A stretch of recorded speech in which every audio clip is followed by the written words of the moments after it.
এক বছর না যেতে যেতেই বিএনপি এবং জামাতে ইসলাম এনসিপির ছেলেরা সংঘর্ষ শুরু করে দিয়েছে।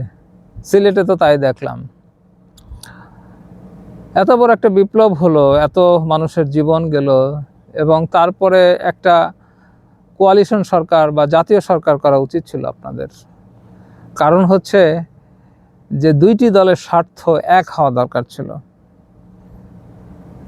এই সুযোগে তৃতীয় শক্তি, যারা পলায়িত শক্তি, তারা ফিরে আসার একটা সুযোগ পাবেন।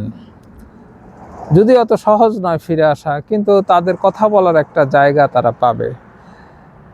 এবং এটা খুবই দুঃখজনক যে নির্বাচন হওয়ার পরে 6 মাস মাত্র হয়েছে, এর মধ্যে আপনারা শুরু করে দিয়েছেন। তত্ত্বাবধায়ক সরকার বা অন্তর্বর্তীকালীন সরকারের সময়টা বাদ দিলাম, কারণ হচ্ছে তারা তো নির্বাচিত ছিল না। তাদের বিরুদ্ধে অনেক অভিযোগ চলে আসতো যে আপনারা তো নির্বাচিত নন, কিন্তু আপনারা এই সরকার তো নির্বাচিত, এ তো দায়িত্ব বেশি। বিএনপি যে ক্ষমতায় রয়েছে তার দায়িত্ব বেশি। আপনাদের বিএনপিকে মনে রাখতে হবে যে শেখ হাসিনা বা আওয়ামী লীগ দেশটা চালিয়েছেন এই মুক্তিযুদ্ধের নাম করে, মুক্তিযোদ্ধার নাম করে তারা দেশটা চালিয়েছেন। এবং যে কোনো অন্যায় তারা করেছেন, যে মুক্তিযুদ্ধের এমন কথা তারা বলেছেন যে মুক্তিযুদ্ধের ক্ষেত্রে আমরা নিরপেক্ষ না। তার মানে যে মুক্তিযুদ্ধ করে নাই সে যদি নিরপেক্ষ থাকে তাকে আমরা স্বীকৃতি দেব না। একটা অন্যায় তথ্য যেটা মুক্তিযুদ্ধের পক্ষে যাচ্ছে না, যেটা একটা অন্যায় কাজ যেটা মুক্তিযুদ্ধের পক্ষের লোকরা করেনি, সেটা স্বীকার করার একটা একটা প্রতিযোগিতা ছিল যে আমি কে কত বড় মুক্তিযোদ্ধা, কে কত বড় মুক্তিযোদ্ধার চেতনার মানুষ। যে মুক্তিযোদ্ধার চেতনা কথাটা না বলে একটা ভালো কাজ করেছে সেটিকেও খারাপভাবে দেখা হয়েছে, এমন একটা সময় গেছে কিছুদিন আগে। তো এখন আবার বিএনপির কিছু মানুষ অতি মুক্তিযোদ্ধা হয়ে গিয়েছেন। তারা ভুলে গিয়েছেন যে মুক্তিযুদ্ধের নামে, মুক্তিযুদ্ধের চেতনার নামে গত 15টা বছর এই দেশের উপরে কি স্টিম রোলার চালানো হয়েছে এবং কোনটির ভূমিকা কতটুকু। জুলাই বড় না 71 বড়, এ নিয়ে কথা বলা শুরু হয়ে গিয়েছে। আরে বাবা, কোনটা বড় সেটা তো ইতিহাস মূল্যায়ন করবে। এই মুহূর্তে আপনার দায়িত্ব কি? এই মুহূর্তে আপনি মানুষকে ভালো রাখবেন কিভাবে? এই মুহূর্তে আপনি দেশের মানুষের উন্নয়ন করবেন কিভাবে? এটা নিয়ে আপনাদের ভাবা দরকার রয়েছে। হ্যাঁ, শেখ হাসিনাকে যেহেতু কোনো পদ্ধতিতেই, অর্থাৎ 71 সাল কিন্তু হয়েছিল নির্বাচন হওয়ার পরে আওয়ামী লীগকে ক্ষমতায় দেওয়া হয়নি এই কারণে।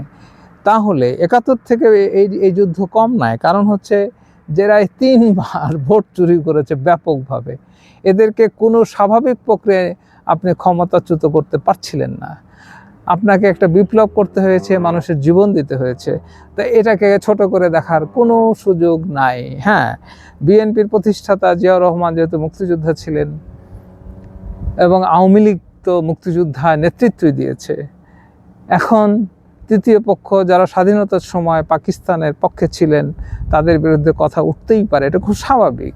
কিছু মানুষ কথা বলবে, কিছু মানুষ এটা নিয়ে আপনাদেরকে মেলাইন করবে, আবার কিছু আপনারা যুক্তি প্রদর্শন করবেন যে না, ওই সময়ের বাস্তবতা, আমরা তো ভারত বিরোধিতা করেছি। আপনারা বলতেই পারেন এক এক পক্ষের, কিন্তু এই মুহূর্তে জনগণ কি প্রত্যাশা করে? জনগণ প্রত্যাশা করে যে এই মুহূর্তে দেশের মানুষ ভালো থাকতে চায়।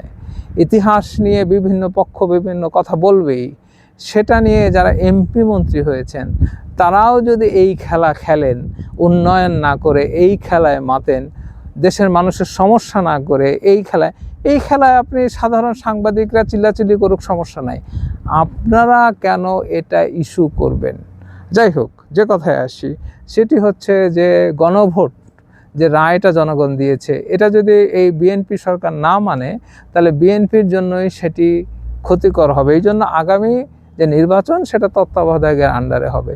বিএনপির বা এখানে কোনো খবরদারি চলবে না আগামী ইলেকশনে। সেহেতু আপনারা আপনাদের ইমেজ কেন নষ্ট করছেন রে ভাই? আপনারা যদি পার্লামেন্টকে দ্বিকক্ষ বিশিষ্ট করেন, সমস্যাটা কি? আপনাদের ক্ষমতা তো চলে যাচ্ছে না। আপনারা ভালো কাজ করেন এবং এই সংস্কারগুলোকে আপনারা চোখে আঙ্গুল দিয়ে জনগণ যেগুলো দেখিয়ে দিয়েছে সেগুলো বাস্তবায়ন করেন না কেন? তাহলেই তো এই ঝামেলাগুলো থাকে না।